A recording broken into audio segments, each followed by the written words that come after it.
మా BRS party working president KTR గారి రైతు సంగ్రామ సభ ఒకవైపు,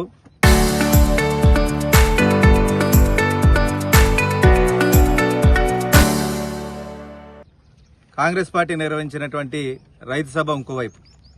అది చూసిన తర్వాత రైతులందరూ రాబందు రేవంత్ రాజ్యం పోవాలి, రైతు బంధు కేసీఆర్ రాజ్యం రావాలన్నట్టుగా నిన్న సభ మొత్తంగా అందరు కళ్ళు కట్టినట్టుగా కనిపించిన సంగతి గుర్తు చేసుకుంటూ, కేసీఆర్ గారి హయాంలో రైతులు ఒడ్లు పండించి బంగారం కొనే పరిస్థితులుంటే ఈరోజు అదే బంగారం అమ్మి నేడు పొలం చేసే పరిస్థితులు. ఇంత చేసినా కానీ ఒకవైపు పంట పెట్టుబడి అందక, నీళ్లు దొరక్క, కరెంటు లేక, యూరియా దొరక్క పండించినటువంటి ధాన్యాన్ని కనీసం ప్రభుత్వం సరిగ్గా కొనకపోతే అదే రైతుకి ఈరోజు ఉరైన పరిస్థితి. రైతులు ఆత్మహత్యలు బంద్ చేయాలి, కాళ్ళు పట్టుకున్నాడు మానేయాలి, కాలర్ పట్టుకోవాలి. మా కేసీఆర్ గారి హయాంలో ఇచ్చినటువంటి రైతు బంధు కానీ కొన్నటువంటి వడ్ల లెక్కనే మళ్లీ కొనాలని చెప్పేసి ఎదిరించాలి.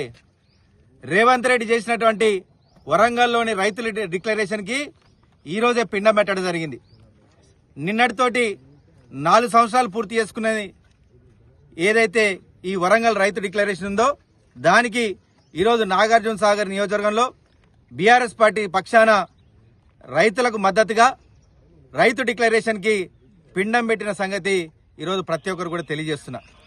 ఇక నుంచైనా కనీసం గత 10 ఏళ్లు మా కేసీఆర్ హయాంలో ఇచ్చినటువంటి రైతు బంధు, అలాగే నీళ్లు చక్కగిచ్చి, కరెంటు చక్కగిచ్చి, రైతు బంధు ఇచ్చి, యూరియా సరిగ్గిచ్చి, పండించిన పంటని సరిగ్గా కేసీఆర్ గారి హయాంలో మా హయాంలో ఏ విధంగా అయితే కొన్నామో అదే విధంగా కొనాలని చెప్పేసి కాంగ్రెస్ ప్రభుత్వానికి బుద్ధి రావాలని చెప్పేసి ఈరోజు పిండం పెట్టిన సంగతి గుర్తు చేసుకుంటూ, జై తెలంగాణ, జై కేసీఆర్, జై కిసాన్.